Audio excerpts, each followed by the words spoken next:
Ilang buwan din namin itinaguyod ang practice nito para maging perfect. At syempre, dito sa samahan na ito, na although hindi naman kayo magkaklase, ngunit na pinagsama kayo sa isang performance ay nagiging close sa isa't isa. International ang aming samahan dito. May Indonesian, Chinese, at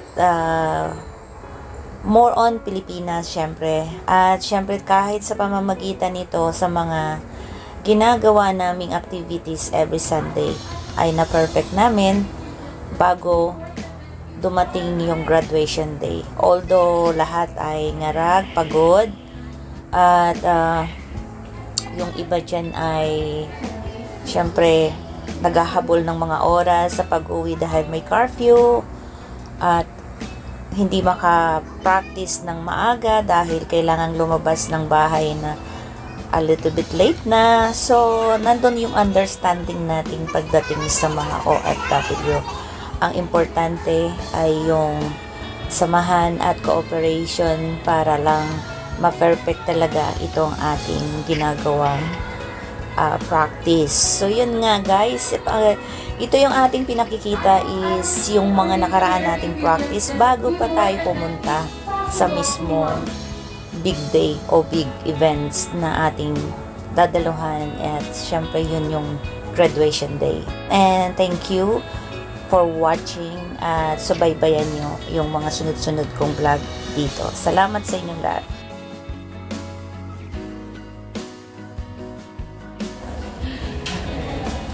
Hello guys, so we are here or there? Oh, here. Can go here. Yung papasok dito, papunta sa entrance, yan, pinto in Indonesians. And of course, kapag pumasok ka na dito, makikita mo yung ganito.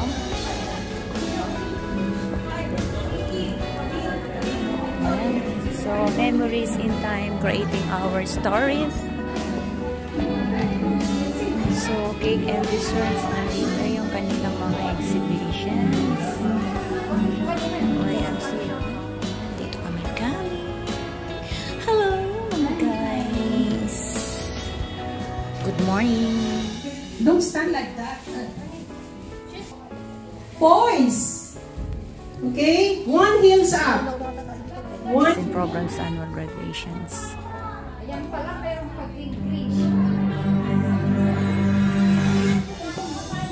Okay, let me ask, which, in this side, how many language? 1, 2, 2. Okay, Rosie, one mic in.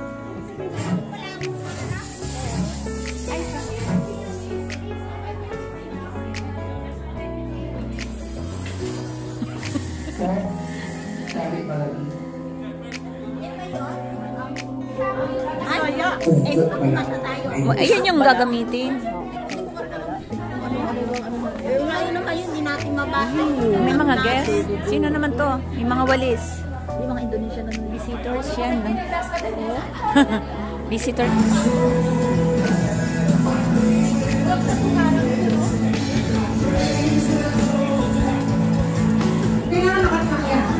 Johnny, move a bit. Yeah, show yourself.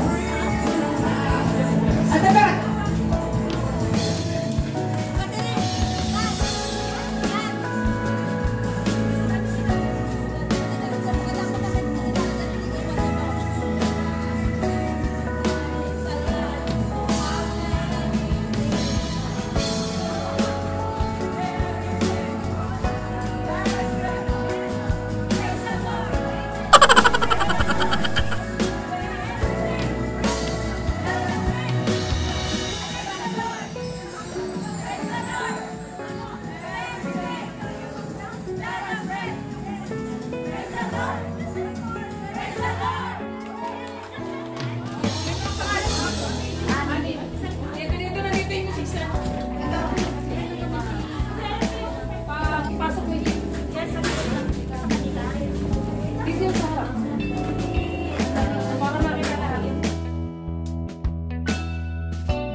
just say your address.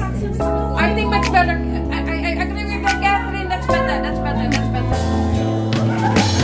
Ready?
Sa bawat rehearsal, kailangan yung focus, attention, listening, at kailangan mabait at marunong makinig sa bawat miyembro or sa coach or sa ating mga nagtuturo sa atin.